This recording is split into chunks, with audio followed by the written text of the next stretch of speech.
ओम गंग गणपतये नमो नमः। श्रीमद्भागवत महापुराण पंचम स्कंद अथा विश्वाध्याय विश्वाध्याय भाग 2 अन्य 6 द्वीपों तथा लोकालोक पर्वत का वर्णन। उस व्रत के ऋतु व्रत, सत्य व्रत, दान व्रत और अनुव्रत नामक पुरुष प्राणायाम द्वारा अपने रजोगुण तमोगुण को छीनकर महान समाधि के द्वारा वायु रूप में श्री हरि की आराधना करते हैं और इस प्रकार उसकी स्तुति करते हैं। जो प्राण आदि वृत्ति रूप उनकी ध्वजाओं के सहित प्राणियों के भीतर प्रवेश करके उनका पालन करते हैं तथा संपूर्ण दृश्य जगत जिनके अधीन है वे साक्षात अंतर्यामी वायु भगवान हमारी रक्षा करें। इस तरह मट्ठे के समुद्र से आगे उनके चारों वाले उसके दुगुने विस्तार वाला पुष्कर द्वीप है। वह चारों ओर सपने ही समान विस्तार वाले मीठे जल के समुद्र से घिरा हुआ। यह अग्नि के शिखा के समान देदीप्यमान लाखों स्वर्ण में पंखड़ियों वाला एक बहुत बड़ा पुष्कर कमल है जो ब्रह्मा जी का आसन माना जाता है। उस द्वीप के बीचों बीच उसके पूर्वीय और पश्चिमी विभागों की मर्यादा निश्चित करने वाला मानसोत्तर नामक एक पर्वत है। ये 10 योजन ऊंचा और उतना ही लंबा है। इसके ऊपर 4 दिशाओं में इंद्र आदि लोकपालों की 4 पुरियां हैं। इन पर मेरु पर्वत के चारों ओर घूमने वाले सूरज के रथ का संवत्सर रूप पहिया देवताओं का दिन और रात अर्थात उत्तरायण और दक्षिणायन के क्रम में सर्वथा घुमा करता है। उस द्वीप के अधिपति प्रियव्रत पुत्र बीतिहोत्र भी अपने पुत्र रमणक और धातकी के दोनों वर्षों का अधिपति बनाकर स्वयं अपने बड़े भाइयों के समान भगवत सेवा में ही तत्पर रहने लगा।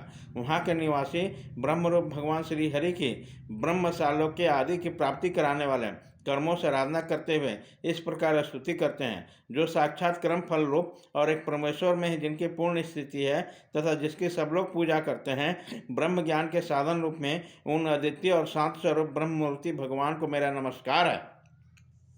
श्री सुखदेव जी कहते हैं, राजन, इसके आगे लोकालोक नाम का पर्वत है। यह पृथ्वी को सब ओर से सूर्य आदि के द्वारा प्रकाशित और अप्रकाशित प्रदेशों के बीच में उसका विभाग करने के लिए स्थित है। मेरु से लेकर मानसोत्तर पर्वत तक जितना अंतर है उतनी ही भूमि शुद्धोदक समुद्र के उस ओर है।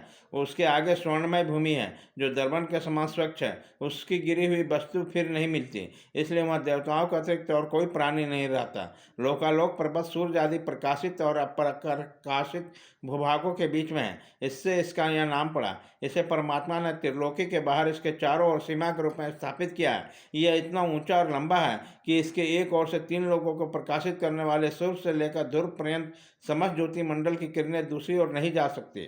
विद्वानों ने प्रमाण, लक्षण और स्थिति के अनुसार संपूर्ण लोकों का इतना ही विस्तार बताया गया है। यह संपूर्ण भूगोल 50 करोड़ योजन है। इसके चौथाई भाग अर्थात 12.5 करोड़ योजन विस्तार वाला ये लोकालोक पर्वत है। इसके ऊपर चारों दिशाओं में समस्त संसार के गुरु स्वयं श्री ब्रह्मा जी ने संपूर्ण लोकों की स्थिति के लिए ऋषभ, पुष्करचूड, वामन और अपरिजित नामक 4 गजराज नियुक्त कर दिए हैं। इन दिग्गजों को अपने और अंश रूप इंद्र आदि लोकपालों की विविध शक्तियों की वृद्धि तथा समस्त लोकों के कल्याण के लिए परम ऐश्वर्य के अधिपति सब अंतर्यामी परम पुरुष श्री हरि अपने विश्वसेन आदि पार्षदों के सहित इस पर्वत पर सब ओर विराजते हैं।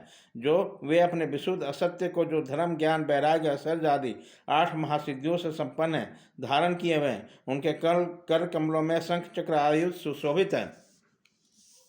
इस प्रकार अपनी जोग माया से रचे हुए विविध लोगों की व्यवस्था को सुरक्षित रखने के लिए वैसी लीलामय के रूप में कल्प के अंत तक वहाँ सबो रहते हैं। लोकालोक के अंतर्वर्ती भूभाग को विस्तार है, उसी से दूसरी ओर के आलोक प्रदेश के परिमाण की व्याख्या समझ लेनी चाहिए।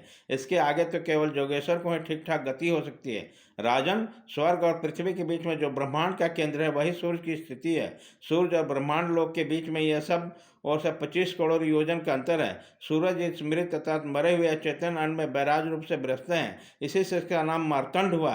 वह हिरणमय ज्योतिर्मय ब्रह्मांड से प्रकट हुए, इसलिए हिरणगर्भ भी कहते हैं। सूर्य के द्वारा दिशा, आकाश, भूलोक, अंतरिक्ष लोक, भूलोक, स्वर्ग और मोक्ष के प्रदेश, नरक और रसातल तथा अन्य समस्त भागों का विभाग होता है। सूर्य ही देवता, तिर्यक, मनुष्य, सरीसृप, लता वृक्ष आदि समस्त जीव समूह के आत्मा और नेत्रंद्रिय के अधिष्ठाता है। इति श्रीमद्भागवते महापुराणे परमहंस सहितांग पंचम स्कंदे भुवन कोश वर्णे समुद्र वर्ष अन्येष परिमाण लक्षणों 20 अध्याय।